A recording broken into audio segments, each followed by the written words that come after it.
The chandeliers glittered like 1,000 stars above the grand ballroom, as if the heavens themselves sought to witness London's pride. Silk skirts swept across polished marble, each rustle a whisper of ambition. Perfume mingled with candle smoke, a beautiful haze disguising the cruelty that thrived beneath jeweled smiles. Tonight, the season feasted on triumphs and downfalls, and every gaze measured a future. Lady Ellen Hartwell lingered near the ballroom's edge, hands clasped, posture regal despite the familiar sting of judgment. Her gown, a gentle blue, suited her grace, yet the quick lift of brows and pitying smirk suggested society saw nothing but fading potential. At 23, she hovered precariously close to becoming forgotten. Her mother's voice urged from behind her fan, "Smile, dearest. The world is watching." Ellen obeyed, though her heart fluttered with doubt. Music swelled as the hall's entrance opened once more. Conversations paused, then flourished with renewed excitement. Ellen turned just in time to see Viscount Andrew Sinclair step inside. A man she once believed her destiny returned with effortless charm, his golden hair perfectly tousled, confidence radiating with every stride. On his arm, Lady Rosalind Avery, beauty sharpened into arrogance. Rosalind scanned the ballroom like a queen surveying subjects, her eyes finding Ellen with ruthless delight. "Oh, Andrew," she said loudly, ensuring she was overheard. "Is that poor Lady Hartwell? How devoted she is to attend every event." Andrew's smile curled. Their small audience shifted closer. He approached, pulling whispers behind him like a cloak. Ellen's pulse hammered, but she stood firm. "My dear Ellen," he drawled, voice soft enough to sound kind yet poisoned with malice. "Still without a husband? Some flowers simply never bloom, no matter how desperately they reach for sunlight." Laughter blossomed, too easily, too cruelly. Rosalind's smirk widened. Ellen's cheeks warmed with humiliation, but her gaze remained steady. "Perhaps," she answered quietly, "some gardens are not worthy of certain flowers." A flicker of surprise. Then the Viscount chuckled, dismissing her defiance. His next word struck like a blade hidden in silk. "At your age, I suppose a miracle is all that remains." Her breath quivered. How easily dreams could be turned into ridicule. Then silence fell. A presence shifted behind her, and the ballroom's mood changed like a sudden drop in temperature. Guests parted instinctively. Ellen turned, and composure nearly slipped from her grasp. The Duke of Ravenscourt stood there. Alexander Hawthorne, whispered legend. His fortune unmatched, his influence feared, his heart rumored dead from old tragedy. Yet here he was, every inch of him carved with authority and restrained fire. His expression was unreadable, but his eyes, dark and perceptive, reflected a storm held under perfect control. His voice cut through tension with exquisite precision. "I find that the rarest flowers bloom only when treated with honor." Gasps scattered like pearls on marble. Andrew stiffened. Rosalind faltered. Alexander offered his hand. "Lady Hartwell, might I have the honor of this dance?" The shock around them was palpable. Ellen hesitated, thoughts spinning too fast to catch. Why her? Why now? But the warm steadiness of his gaze dissolved her fear. Her hand trembled as she accepted. The Duke guided her toward the dance floor, and murmurs trailed them like curious shadows. When the music resumed, his movements were elegant, commanding yet gentle. Ellen followed instinctively, almost weightless beneath his lead. "You must not let small men define your worth," he murmured, his tone intimate without impropriety, "especially those blind to strength when it stands before them." Her eyes widened. How could a stranger see so clearly into her wounded pride? "You flatter me, Your Grace," she managed. "I speak only truth." His gaze never wavered. The room blurred into candlelight and swirling silk. Ellen's humiliation softened into an unfamiliar warmth, safety, perhaps, or the fragile spark of hope. And yet suspicion lingered. What reason had such a powerful man to intervene for her? As the final note fell, he drew her hand briefly to his chest, a gesture subtle yet boldly protective. A chorus of whispers answered the provocation. Andrew's glare burned from a distance, jealousy cracking his polished composure. Rosalind hissed petty remarks in his ear, but he barely listened, unable to tear his eyes from the couple. Alexander released Eloan gently, though his presence still wrapped around her like armor. "You are not to be pitied," he said. "Not by them. Not by anyone." Her voice wavered. "I do not understand. Why extend such kindness to me?" His answer came quietly, but it resonated through her chest. Even the strongest roses need shelter from a storm. Before she could breathe a reply, he bowed and stepped back, leaving her with the echo of his words. All around them, society buzzed with fervent speculation, admiration tangled with envy.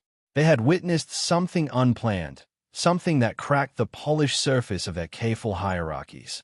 Eloan stood alone again, yet not as before. Something had shifted, a fault line beneath the glittering world. Her shame had been seen, challenged, and transformed. Still, as she watched the Duke walk away, she sensed danger threaded between each heartbeat. His intervention had not ended tonight's cruelty. It had only begun the morning after the ball dawned with a hesitant sun, as though London itself doubted what it had witnessed the night before. Lady Eloan Hartwell awoke with the memory of the Duke's hand guiding her across the ballroom. It felt like a dream stitched from moonlight and defiance. Yet the world outside her window buzzed with reality. Carriages rumbled, postbows hurried, and every door in Mayfair seemed to gossip. Her mother, brimming with anxious optimism, appeared at her bedside with a folded note sealed in deep crimson wax. From Ravenscourt House, she breathed, hardly containing a trembling smile. Eloan's pulse quickened. The seal, impressed with a majestic raven, invited both awe and dread. She broke it carefully, revealing elegant penmanship. "A carriage will arrive at 2. I would be honored for your company on a short drive through Hyde Park. A.H." Her breath caught. The most formidable duke in England wished to be seen with her, in public. At precisely 2, the Ravenscourt carriage stood before the Hartwell home like a dark jewel. The footman opened the door, and there he sat, Alexander Hawthorne, composed and dangerous in his quiet reserve. He rose slightly in greeting, eyes holding a warmth that unsettled her calm. "You grace me with your presence, Lady Eloan," he said as she settled opposite him. The carriage lurched into motion, velvet curtains framing a world suddenly filled with possibility. Hyde Park shimmered under autumn light. Couples strolled, gentlemen tipped hats, and ladies fluttered fans. Yet it was Eloan and the Duke who captured every glance. Conversations halted mid-sentence when the carriage passed. Alexander seemed unaffected by the spectacle. "I trust you are untouched by last night's unpleasantness," he asked. "I have endured humiliation before," she replied softly. "It is no longer a surprise." His gaze sharpened. It should never be a custom. Her heart stirred at the simple conviction in his tone. Near the Serpentine they paused. He stepped out first, offering his hand again, firm, unwavering. They walked a short distance, his presence commanding the space around them. A boy selling flowers approached timidly, gaze wide with awe at the Duke's attire. Alexander purchased a single white rose and offered it to Eloan. "A symbol," he murmured, "of what deserves admiration, not scorn." Her fingers brushed his as she accepted it, warmth blooming through her skin. Soon they returned to the carriage, their silence filled with unspoken thought. When they reached her home, he handed her a small box tied with silver ribbon. "A token," he said quietly, "for the heart that must be reminded of its worth." Inside, she found a silver locket engraved with intricate vines and the phrase, "You are seen." Tears pricked her eyes, but the Duke was already departing, leaving her to clutch the gift like a fragile secret. By evening, that secret was no longer hers alone. The newspapers struck like thunder. Bold headlines proclaimed, "The Duke of Ravenscourt escorts Lady Hartwell. New romance in the season." Her name filled drawing rooms, her quiet dignity suddenly a fashionable curiosity. Some women applauded her rise, others sharpened envy into knives. At tea, a cluster of society ladies surrounded her, smiles bright as broken glass. "My day," cooed Mrs. Weatherly, "how extraordinary, to be noticed by the Duke." Her tone implied both admiration and disbelief. Eloan lifted her chin gently. "His Grace is kind." Kind. Lady Rosalind Avery materialized, venom sweetened into mock politeness. Men like him are never kind without motive. Eloan forced a serene expression, though Rosalind's implication burned. Word traveled swiftly to the Sinclair estate. Andrew Sinclair paced before his hearth, agitation unraveling his charm. A duke? Impossible, he snarled. He cannot truly want her. Rosalind, perched nearby, smirked. Perhaps he sees in her a pathetic creature to rescue. Andrew's jaw tightened. No, he is toying with her reputation, and I shall expose him. While others schemed, Alexander remained a steadfast presence. Invitations delivered by impeccably dressed footmen arrived daily. Luncheons in private gardens, strolls beneath gaslit streets, evenings at the opera where he sat beside her, silent yet fiercely attentive. Each time their hands brushed, heat sparked beneath her composure. Yet doubt lingered. Why her? One evening, as they rode home under a velvet sky, she dared to ask, "Your Grace, why have you shown me such favor?" His voice was low, thoughtful. "Because I recognize a soul accustomed to survival. And because I admire you, Lady Eloan, more than society can comprehend." Her heart stumbled. "Admirable? Huh? You need not reply," he added, sensing his silence.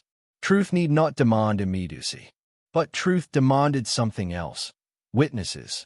Society watched every glance, every carriage ride, every gift. And what society observes, it judges. Rumors slithered. Some declared she had bewitched the Duke. Others insisted he pitied her. At a soiree awash in flickering candlelight, Lady Montclair whispered, barely veiling her glee, "When a man like him attends so closely, it is because he seeks a mistress, not a wife." Eloan heard. Alexander did too. His expression hardened like forged steel. "Who dares assume such vulgarity?" he hissed under his breath. She touched his arm lightly, urging restraint. "Please," she whispered, "anger will only confirm their suspicions." His gaze softened then, shifting from fury to something fragile and protective. "I would shield you from every whisper," he said. "If only I could." Her chest tightened with gratitude and longing. Days passed, emotions tangled with fear. The Duke's attentions uplifted her, yet she felt exposed beneath relentless eyes. The silver locket rested against her heart, both comfort and contradiction. "You are seen." Too seen. At the next grand assembly, music swirled and jewels sparkled, but tension hung heavy. Andrew Sinclair approached once more, smile brittle with desperation. "So," he murmured, "you've certainly climbed far on the Duke's arm. Tell me, Eloan, what must it feel like to owe your sudden importance to a man you barely know?" She steadied her stance. Better to rise beside a man of integrity than remain years in the shadow of one without it. His eyes darkened. "You will regret this." Alexander appeared behind her, every inch commanding.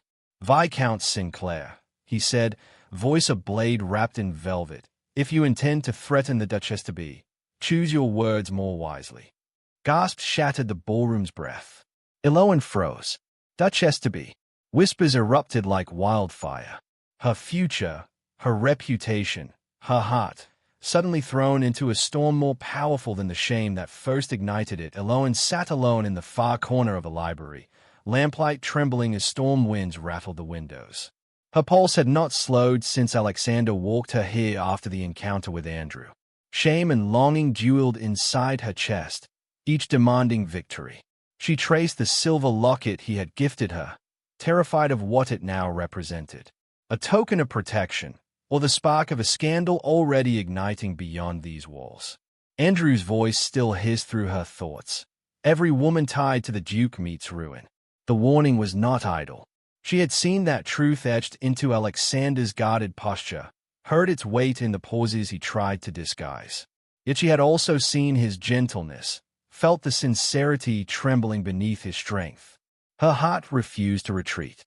The library door opened quietly. Alexander entered, rain-specked and breath unsteady. When his gaze found her, relief eased the tension in his shoulders, tempered by something fragile, hope fearing its own existence. You stayed, he murmured, closing the door behind him. You asked me to, she replied, though she had stayed for herself too, drawn to him like warmth after frost. He approached with careful steps, as though afraid to disturb the fragile thread between them. Eloan, I fear what my presence costs you.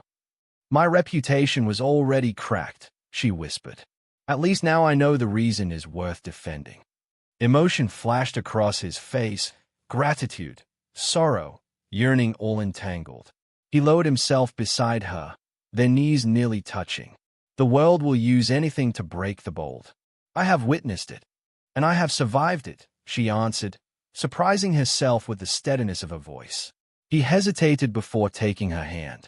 That single touch undid the tight hold she kept on her breath. Tell me, he said gently, why did you accept the locket? Her fingers curled around his.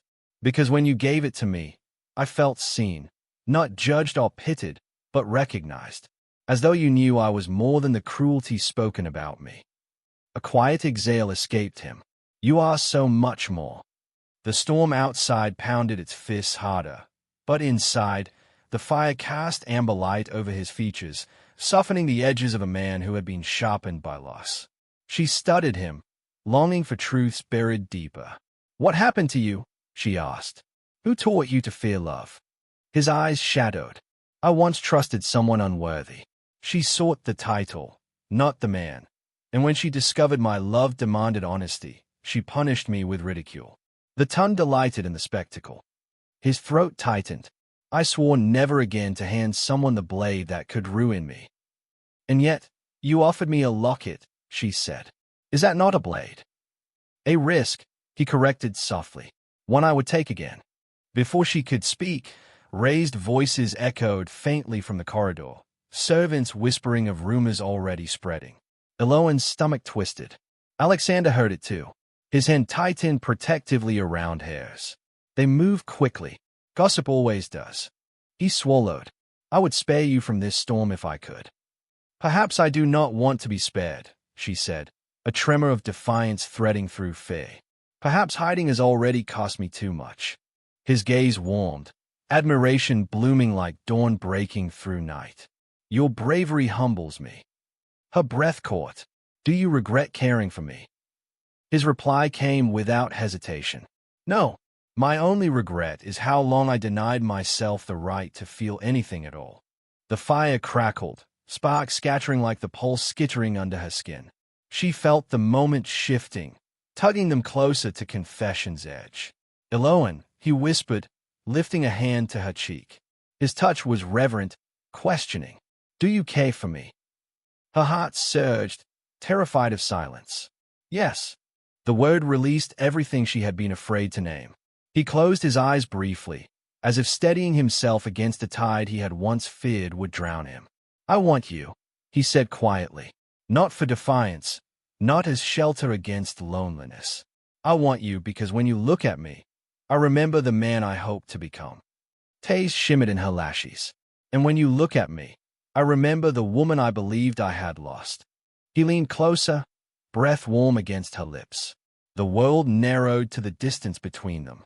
A sudden fist hammered the library door. They froze. Reality crashed back like a wave. Another strike. Another. Alexander stood, shielding her with his body. Stay behind me. Eloan, a voice shouted, sharp, furious. Andrew. Fear curled sharp inside her, but she forced her chin up. She would not cower. Alexander shot her a look, steady, unwavering. Whatever he says, do not believe him. The door began to splinter under the assault, wood cracking around the hinges. The storm outside howled louder, as if London itself demanded entrance. Eloan clutched the locket, his gift, their risk.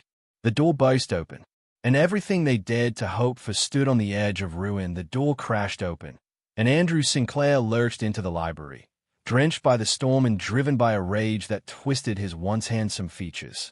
Servants hovered anxiously behind him, unsure whether to restrain or retreat. Alexander stepped between Andrew and Eloan with a movement so swift it seemed instinct, not thought. You believe that because you are a duke, you may claim whatever pleases you. Andrew spat. She was mine. until she decided your title outshined mine. Eloan stepped forward, palms trembling but voice steady. I was never yours.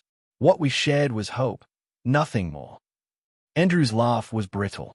You were a convenient flotation, a pastime, and now you cling to a man whispered to bring ruin to all he touches. Alexander's jaw tightened. Watch your words. Andrew's eyes glittered with desperation. Tell her what happens to women who accept your affection. Tell her why your late wife lies cold in the crypt. Eloan flinched. Alexander's expression revealed a wound not yet healed. You think society will allow you to parade her as your next tragic conquest? Andrew sneered. They will shred her reputation. She will be a scandal, a woman who gave herself to a cursed duke. Alexander seized him by the collar. Do not speak another word about her.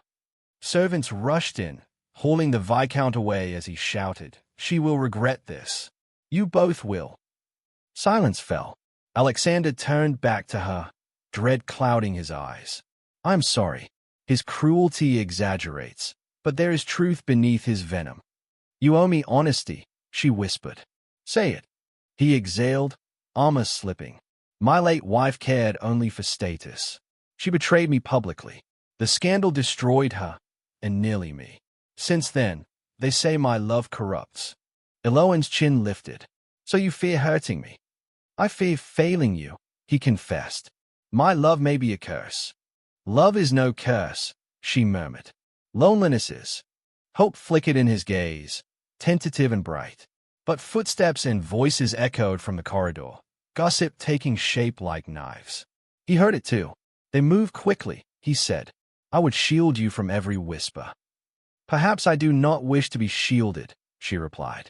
Perhaps hiding has already cost me too much. Admiration warmed his features. Your courage humbles me. Before emotion swallowed words, a servant rushed in. Your Grace, carriages arrive. The ton gathers at your gates, demanding answers. Alexander stiffened. They thirst for spectacle. Then show them truth, Eloan said. Moments later, they stood in the grand hall. He paused at the doors, eyes locked with hers. If I do this, there is no safety for you. I have not felt safe for a very long time, she said. But I feel protected now. He opened the doors. Rain glistened upon a restless sea of umbrellas and judgment. Voices surged, accusations, demands. Andrew lurked near the front, expecting their ruin. Alexander's voice rang firm. You desire answers. Hear me clearly. He extended his hand to Eloan. Lady Eloan Hartwell is my intended. I ask for her hand not from duty, but devotion. The crowd froze, thunderstruck. Eloan placed her hand in his, heart pounding with a mix of terror and triumph. If any man wishes to challenge my choice, Alexander declared, let him do so now. But he will not find me yielding. Silence answered. Then applause grew, swelling into astonished approval. Andrew's smirk dissolved into fury. Alexander turned to her, voice softer. You healed what I thought irreparably broken. Tears brimmed. Then let us be broken together and made whole. He dropped to one knee on the rain-slick step. Will you honor me by becoming the Duchess of Ravenscourt? Yes, she breathed. Cheers erupted. Andrew vanished into the crowd, humiliation darkening his retreat. The wedding followed swiftly, urgent and luminous. Candlelight bathed the chapel as vows were exchanged. His hand trembled when he slid the ring onto her finger. Her I-do felt like destiny reclaimed. She was kissed with reverence, claimed not as property but as equal, adored and chosen. The celebration at Ravenscourt House glittered with awe. Guests toasted the stunning union. Eloan, wrapped in her new title and newfound courage, felt as though she was stepping into her true life at last. Yet beneath Alexander's proud smiles, tension smoldered. He kept her close, as though expecting fate to strike. Later, on a moonlit balcony, he confessed softly, every joy in my life has been punished. She touched his cheek. Then let us defy punishment. He pressed a kiss to her palm. A maid appeared, breathless. Your Grace's terrible letters are spreading. They claim His Grace never ceased loving his first wife. They say the Duchess is merely a replacement. Eloan's heart lurched. The night that promised freedom delivered a new fear. Alexander tensed. Who carries such poison? The maid hesitated. It circulates house to house. Anonymous. Andrew's signature silence. Eloan steadied herself. Let them talk. Our truth is stronger. But Alexander did not answer. He stared at the storm rolling over the city, as if it were gathering for them. Eloan, he said finally, I fear Andrew has not finished his war. And those letters, someone knows a secret I never dared unravel. What secret? Her voice barely survived the question. He looked at her with a haunted fragility she had never imagined in a man so powerful. The night my wife died. I do not remember all of it. There are moments lost, and I cannot say if they hide guilt or grief. Her breath caught. He reached for her hands, his confidence stripped bare. If the world demands a villain, they will choose me, and they will say you merit a murderer. Wind whipped around them as lanterns flickered like terrified hearts. She squeezed his fingers. Whatever shadows follow you, I walk beside you. He drew her closer, seeking salvation in her resolve. But from below, carried on the wind, came a familiar voice thick with vengeance, Andrew's final vow. You too will fall, and I shall watch gladly. Rain hammered the windows of Ravenscourt House with relentless fury, as though the sky itself raged against the rumors poisoning the night. Eloan stood in their bedchamber, fingers trembling at the locket resting over her heart.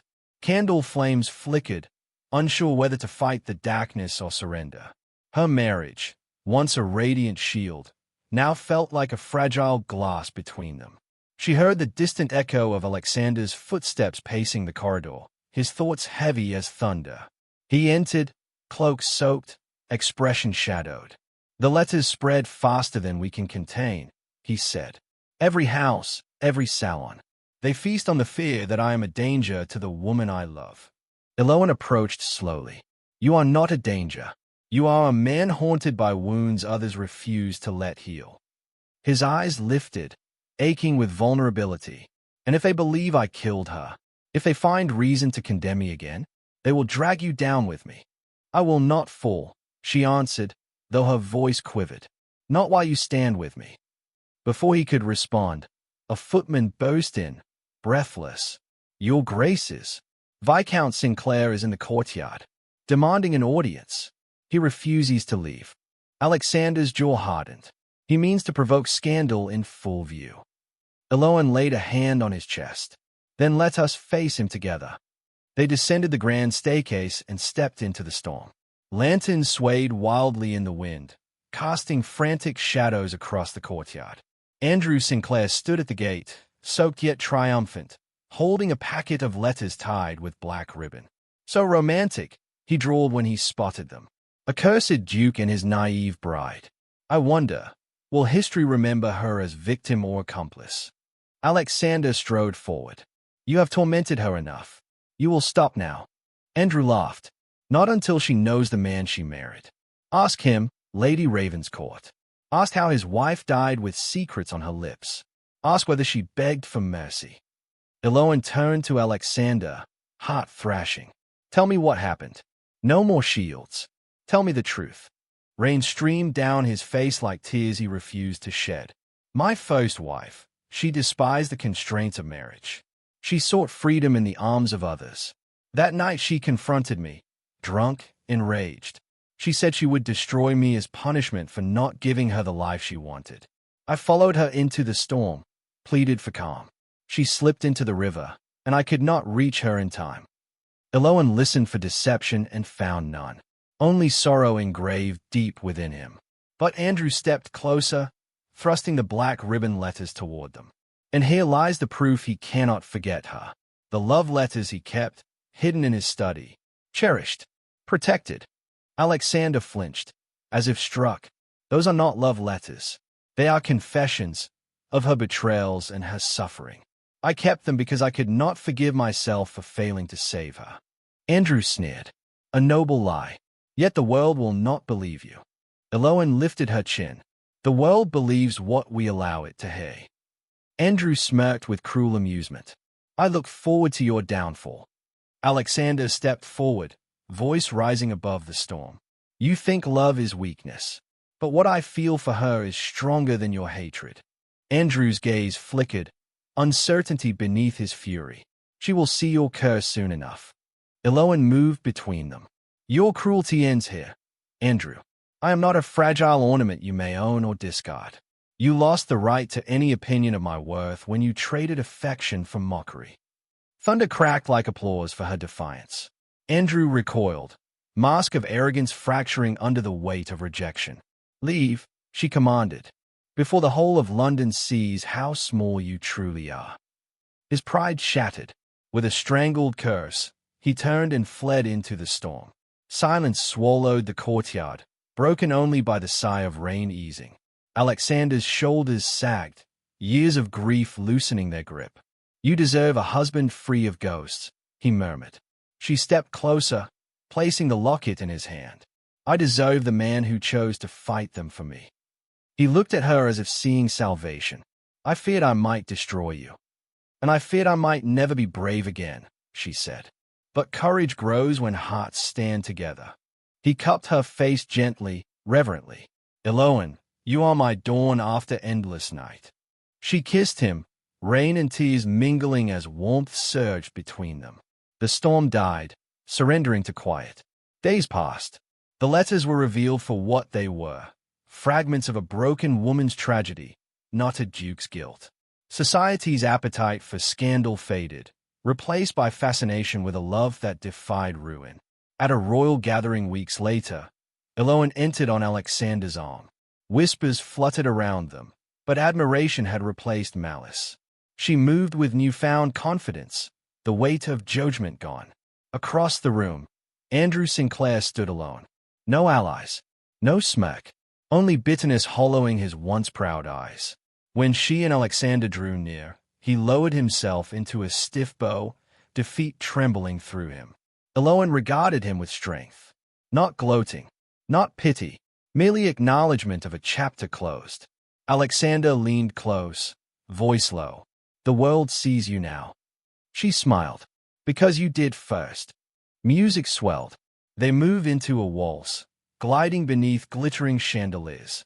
His hand rested at her waist, her fingers entwined with his. Two hearts once fractured now beat with fearless resolve. He whispered, "Every joy I feared has become my purpose, and you are its keeper." She rested her forehead to his. "We rise together, always." As they turned, she caught her reflection in the mirrored wall. No longer the girl trembling at the ballroom's edge, but a duchess unbowed, cherished, powerful. Her past could not haunt her. His past could not break him. Love had silenced the world, and the world bowed to love.